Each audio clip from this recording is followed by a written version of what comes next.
अस्सलाम वालेकुम dear students. आज की इस वीडियो के अंदर हम हमारे नेक्स्ट टॉपिक होम्योस्टेसिस इन एनिमल्स का जिक्र करने वाले हैं।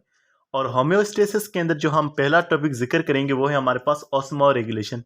तो ऑस्मो रेगुलेशन इन एनिमल्स जो है वो जिक्र किया जाएगा। तो याद रखिएगा, एनिमल्स हमारे पास दो तरह के हैं।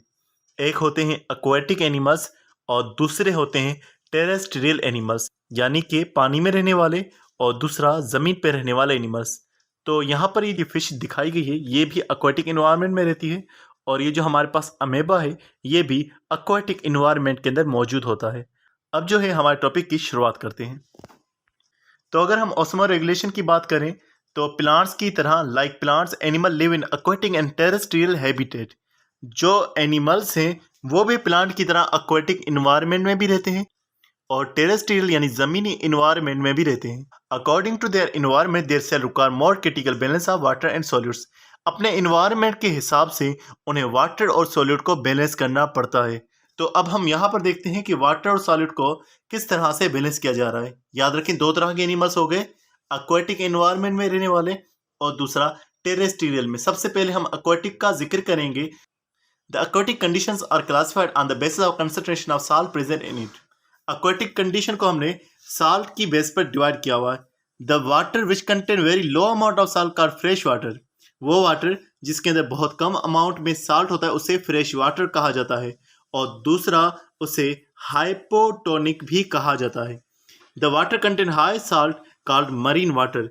वो वाटर जिसके अंदर ज़्यादा साल्ट होता है, समंदर का पानी जैसे हो गया, उसे मरीन वाटर कहा जाएगा या उसे हाइपरटोनिक सॉल्यूशन कहा जाएगा।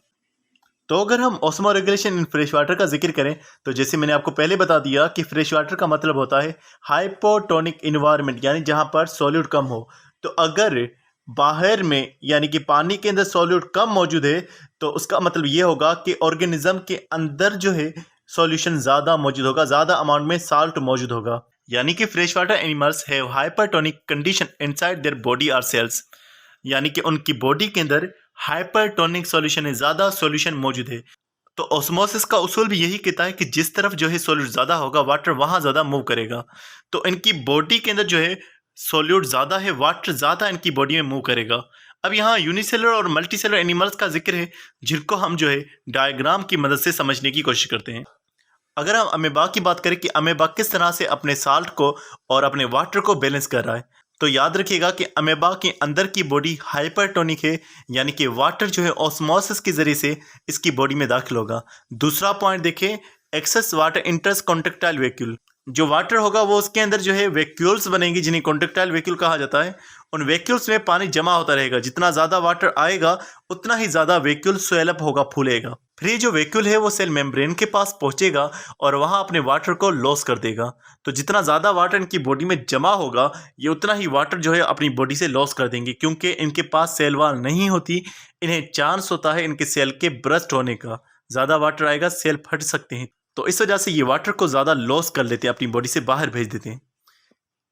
अगर हम फ्रेश वाटर एनिमल्स की बात करें तो याद रखिएगा कि इनके पास सॉल्यूट ज़्यादा मौजूद होता है, तो इनकी बॉडी के अंदर वाटर के ज़्यादा आने के चांसेस हैं। अब ये क्या करते हैं, इनकी बॉडी के अंदर जो यूरिन प्रोड्यूस होता है वो डाइल्यूट यूरिन होता है, यानी जिसके अंदर सॉल्यूट बहुत कम होता है। तो ये जो है यूरिन के साथ जो है ज़्यादा वाटर को लॉस कर देते हैं। जब वाटर लॉस होगा तो साथ साथ जो है इनके आयंस भी चले जाते हैं।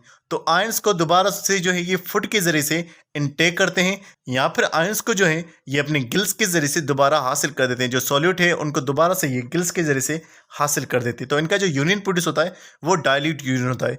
अब हम वापस से हमारे बुक को देखते हैं कि वहाँ पर क्या लिखा हुआ है। तो यहाँ पर भी यूनिसेलुलर के अंदर ये बात लिखी हुई है कि वाटर को ये लॉस करते हैं बाय कॉन्ट्रेक्टाइल वैक्यूल। एग्जाम्पल इन्होंने अमेबा की लिखी हुई है, दूसरा पैरामेशियम की। याद रखिएगा, एक कॉन्ट्रेक्टाइल वैक्यूल भी बन सकता है, ज़्यादा कॉन्ट्रेक्टाइल वैक्यूल भी बन सकते हैं। मल्टीसेलुलर के अंदर क्या हो रहा है, ये वाटर को लॉस करे बाय प्रोड्यूसिंग डाइल्यूट यूरिन। उसके अलावा जो साल्ट अगर कम हो गया तो दोबारा से वो हासिल किया जा रहा है थ्रू गिल्स और स्किन के जरिए से और फुट के जरिए से भी जो है साल्ट को दोबारा से हासिल किया जा रहा है। तो ये हमने पढ़ा osmo regulation in fresh water animals, जिनमें यूनिसेलुलर भी आ गए और मल्टी सेलुलर भी आ गए। तो स्टूडेंट्स, आज की वीडियो में बस इतना था। मजीद वीडियोस के लिए चैनल को सब्सक्राइब करना मत भूलिएगा और मिलते हैं नेक्स्ट वीडियो में। तब तक अपना बहुत सारा ख्याल रखिएगा।